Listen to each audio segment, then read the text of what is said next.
Welcome everyone to another Indie Dev Showcase video here on the channel. Every week, these are the recap videos of our Indie Dev Showcase streams.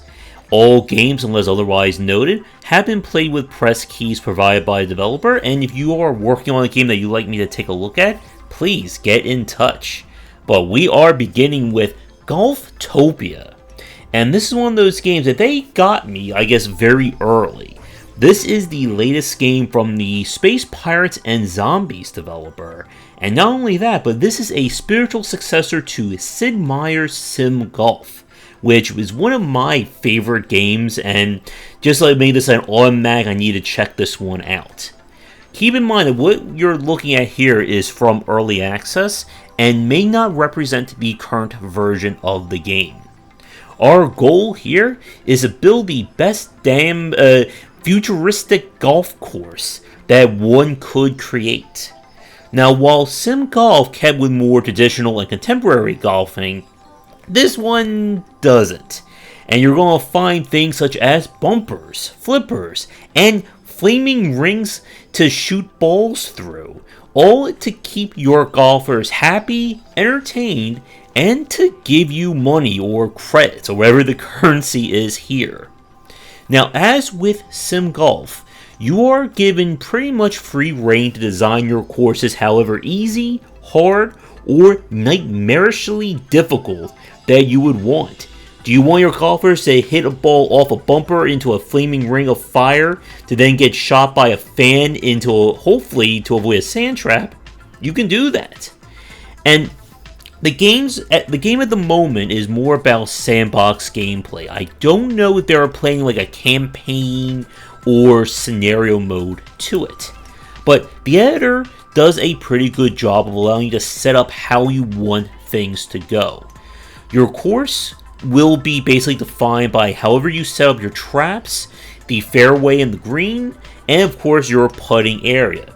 And of course you are free to mix and match things as you see fit, dependent on the amount of money that you have. And I really like the concept of this game.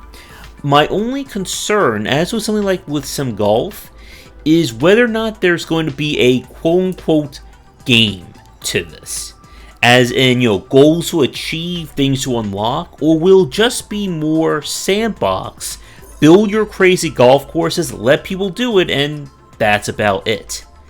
With that said, if you had any love of Sid Meier's Sim Golf from back in the day, then do yourself a favor and check out Golftopia, because, like I said, this is looking to really be the spiritual successor to it.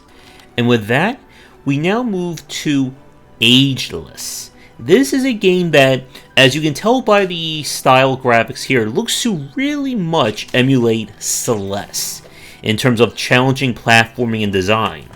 But what this game does differently, I think, helps it stand out and works to deliver a unique kind of gameplay.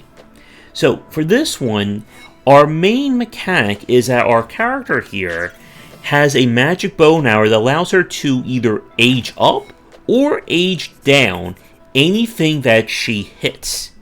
So the idea is that everything that you can hit has different properties based on its age. Something that could be a threat when it's older could very well just be a useful platform when it's younger. And you can also age things up to the point that they're just like elderly characters who can't do anything. And the challenge of this game, as with these kinds of puzzle platforming or very hardcore platforming, is figuring out how do I get around the environment, collect what I need to do, and of course not get killed in the process. The game features checkpoints after every major section, and the platforming feels good to play. As you get further into the title, you are introduced to other characters, each with their own unique relics, that you'll be able to make use of for puzzle solving purposes. The overall gameplay, I would rate this on the moderate to moderately difficult side in terms of its platforming. You do not have health in this game, and there are a lot of things that can one-shot you. Part of the difficulty of this game is that it does require a lot of tech that you need to perform at any given moment. And you're going to have to get into that period of learn through failure in a lot of cases to figure this stuff out. Some of the areas, especially starting in the second chapter of the game, do feel a little difficulty spiky. There's one part in particular where you have to swim underwater, and the window for how much air you have is so tight that it took multiple times just to get that perfect thing going. Overall, I would say this is a very competent action platformer, or adventure platformer kind of design.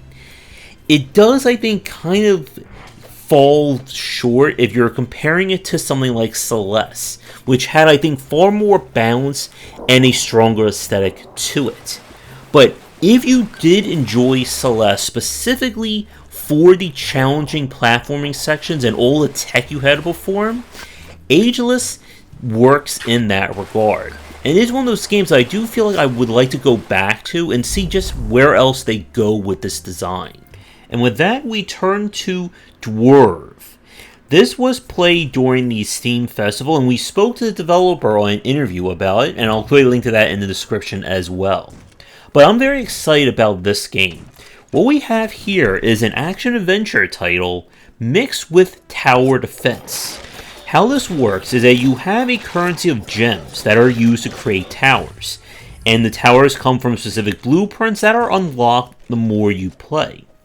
As you wander the world, you'll get put into these little sections where you'll need to defend your character from waves of enemies, survive all the fights, and you'll move on to the next. Now your gems come back to you, and you will never lose them permanently. They're only used for kind of your resource management and construction here. Towers have different properties and are better and worse in certain scenarios. As you can see me setting up these kinds of spinning blade towers as my main offense, while the spike towers do their job. Now the key dynamic in Dwerve is that you have to constantly adjust your tower layouts on the fly depending upon where enemies are coming from or what you're fighting. Spike traps are really great at dealing with wolves. It doesn't help you when bees are coming. Likewise, if the enemy hives or their spawners shift position, you need to quickly adjust as well. The game also promises unlocks in the form of being able to upgrade your towers, new artifacts / mechanics, and even having boss fights for you to battle. As you can tell, the game has a really nice pixel aesthetic or pixel art as well. In terms of the gameplay, I really like what I'm seeing with Dwerve. My only real concern at the moment is where the game is going to go in terms of its progression. This was the one thing that we didn't get to see in the demo that's available. Like I said, the game does describe you being able to upgrade towers and do more exploration, but without being able to see that, I don't know how well that's going to work in practice, especially with the boss battles and more advanced content. But if you're like me looking for another very interesting tower defense game to play, keep an eye out on Dwerve. The game did have a Kickstarter earlier in 2020 that I believe it did succeeded, so we should be seeing more of this game coming real soon. With that said, we're going to take our quick break now, and when we come back, we got 3 more games to check out for this spotlight. And now for a quick thank you to our current Game Wisdom supporters and sponsors. And if you'd like to continue this discussion on game design, be sure to check out our Discord channel, linked down below. Now available at most retailers are my current books on design. 20 Essential Games to Study is an intro-level look at 20 unique games to provide inspiration for any developer looking to get into the game industry. And the Game Design Deep Dive series each go into a top-to-bottom look at the design of a specific genre, with platformers and roguelikes now available, and horror coming in the near future. For our next game, we turn to Liberated.